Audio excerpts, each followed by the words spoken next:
than a lot of people. We have chosen for our kids the curriculum Abeka. It is loosely based on a classical formula. Mm-hmm. There's a lot of memorization in the beginning, and all the subjects cross over to the other subject. So what your child is learning in their spelling and their vocabulary words, they're going to be then reading in their history books, and those words are going to be present in their history books.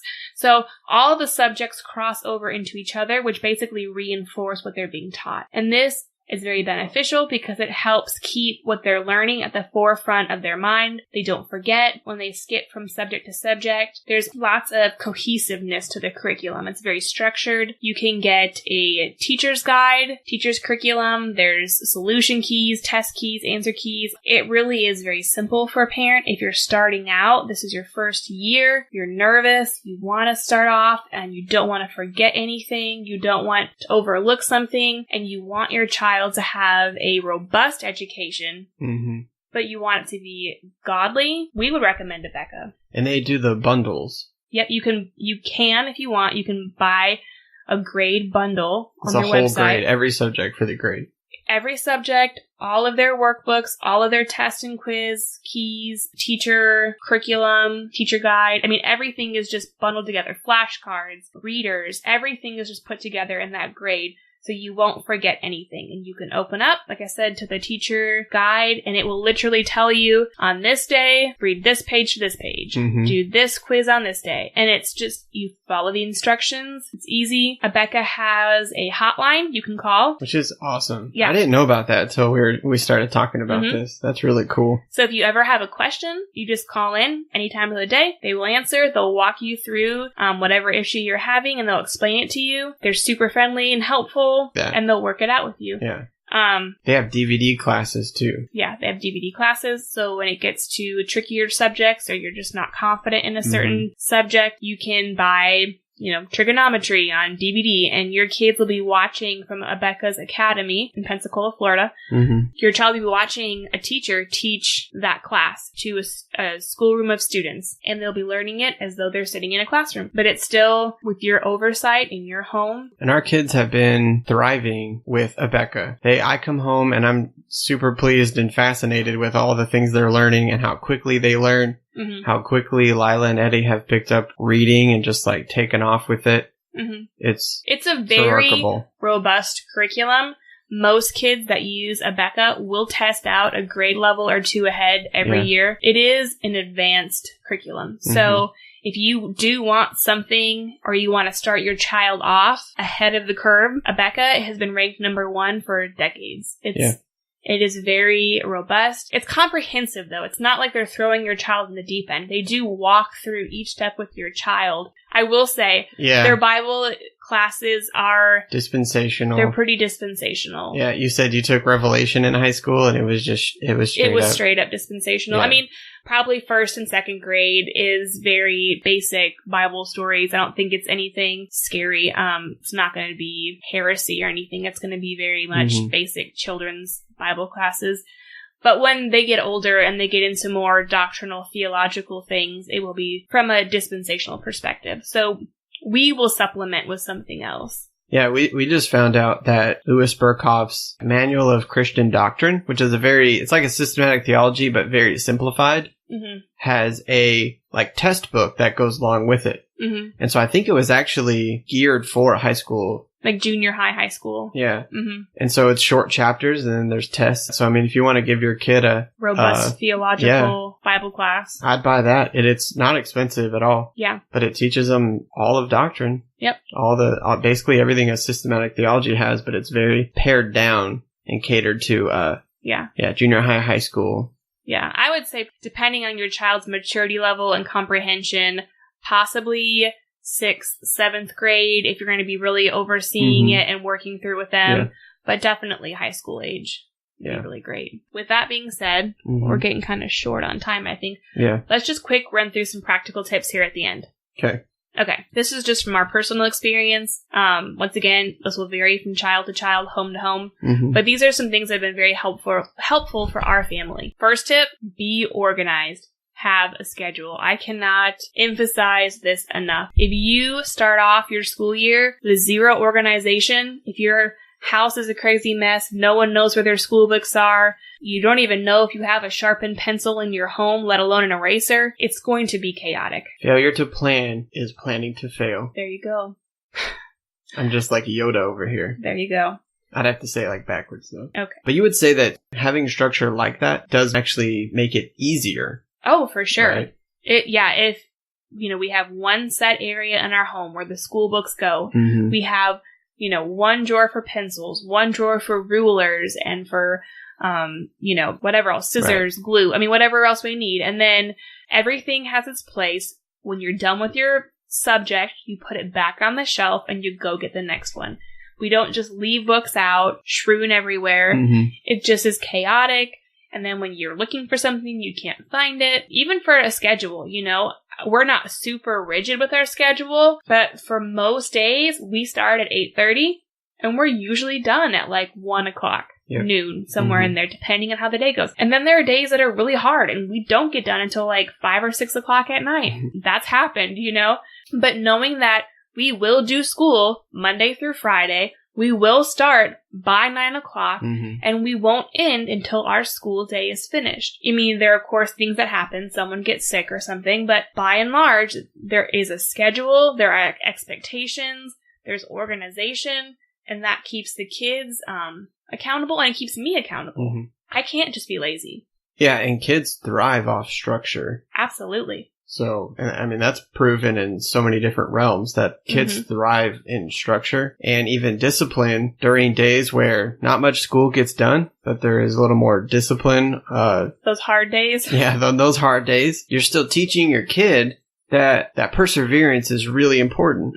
And you're teaching them that when stuff gets hard, we don't just quit and say, we'll come back tomorrow. You're teaching your kid to just quit when it gets tough. Yep. And when you encourage them and you discipline them to at least just keep going. Yep. You may not get all the pages done that day, but you're teaching them to persevere and you're teaching them a very important and valuable lesson that day. So and that's something that's not going to be taught to them in any other school setting. Yeah, they just get left behind. Yeah, no teacher's going to stop and say, you have some self-discipline issues that need to be worked through. You're being lazy right now, and you need to exercise some self-control. That's not going to be communicated to them in a public school setting. But you, as a homeschool parent, get that opportunity to shape them, inform them, and discipline them while they're being educated. Well, and at home, you're disciplining them in godliness. Exactly. With God being the authority. But at school, their discipline is just going to be, you've got to listen to your teacher, and it's just not how we do things here. It's, it's just regulated discipline of the classroom, basically. Exactly. But not tied to any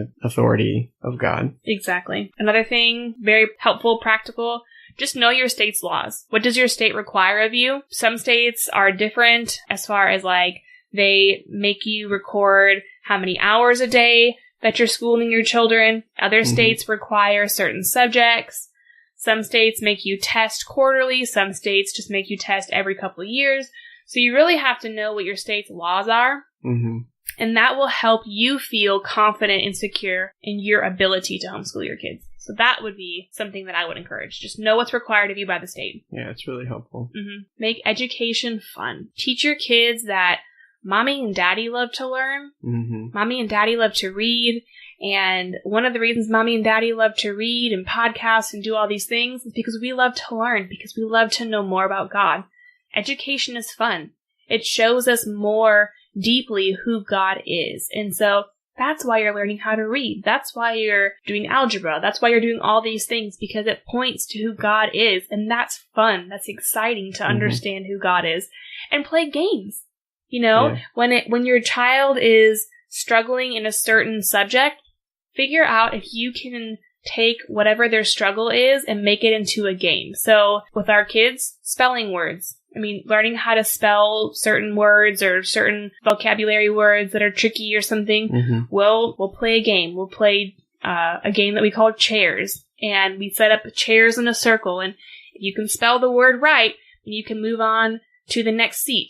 And the person who makes it around the circle first gets a cookie or something. Right. You can make fun, silly little games. Make songs up. Mm-hmm. Kids, in those first few years, memorization is key. Their brains are like little sponges. Make up silly little songs to memorize phonics rules or something. Mm-hmm. The days of the week. Exactly. Yeah. Anything like that. Yeah, it's really good. One of the cool stories you tell about Eddie was how he was talking about how boring math was, but you tied him back to God and just said, math is just like God. No matter what, 3 + 3 is 6. And you pointed him back to God and his immutability and the wonder how he made creation and how wonderful that was and fascinating that was, and how even math points to God's character. You can make it fun. You can make it more exciting and make it more fascinating for your kids. Yep. Exactly. Another really helpful practical tip, and this one actually came from my mother. Good job, Beth Green. She, at certain times growing up, had to work outside of the home just for a few hours in the afternoon. And to ensure that we wouldn't just goof off as soon as she left the house, she would make sure that we had assignment sheets, assignment pages. And she would have every one of our subjects listed for us Monday through Friday for that week.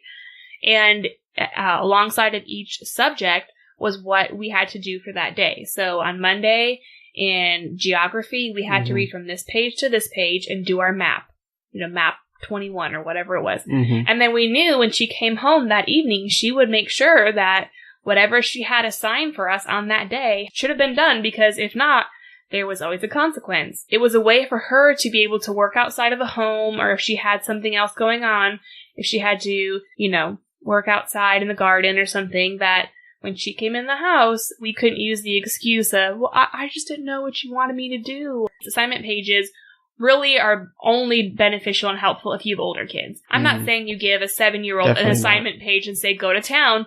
But if you have a 16, 17-year-old child, they should be more than capable of looking at a sheet and saying, I need to accomplish this by the end of the day. Yeah, and with that, you're teaching them to be a self-starter and to have their own initiative and work ethic, which employers are always listing that on the qualifications, is must be a self-starter. Right. So it's and super another valuable. pitch for Becca is that they teach your child not only how to, answer a question, but how to ask a question, how and why a question is answered in certain ways, why we should respond certain ways. There's just so many benefits to having a robust curriculum. One of them being is that a curriculum like a Becca, and there are others, but a curriculum like a Becca will teach your child to think and teach themselves how to learn. That's awesome. And for all you parents out there who have babies and you really want to homeschool, thinking, man, this is the year we got to start. This is the year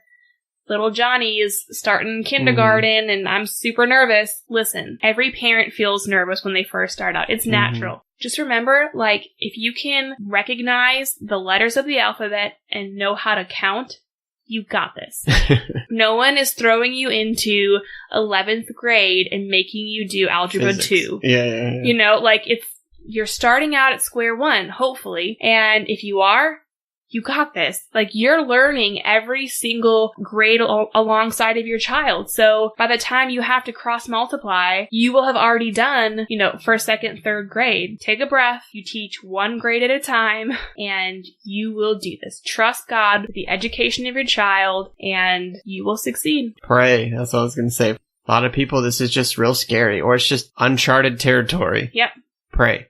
Ask God for wisdom and grace. Yep. Ask, seek, knock. Jesus said, I'll give you the Spirit. Yep. Definitely pray. There are really good curriculums out there. Doug Wilson. The Logos Christian School in Moscow, Idaho. I know they have live classes that you can pay to enroll as a student, and you actually live stream in the classroom. So you buy the books and stuff, but anyway, there's even options like that. I know that Classical Conversations is always spoken of super highly. Like I said, a Becca is loosely based off of a classical format. Method, yeah. A method of teaching. It's loose. It's not the same thing, but it is closely tied. Yeah. There are other really good curriculums. If you don't know what curriculum suits you best, what you're needing, I would say jot down 3 things that you're really looking for in a curriculum. And once you have the 3 most important things to you, then look for a curriculum that fits those top 3 things. Otherwise, you can easily get overwhelmed trying to pick a curriculum. Yeah, it can be overwhelming. And if you know people who homeschool, ask what they use and ask to see their books. Mm-hmm. And then pick which one you like. And if anyone is interested in looking at Becca's books, inbox us. We can send you screenshots of our kids' books, and you can check out the materials.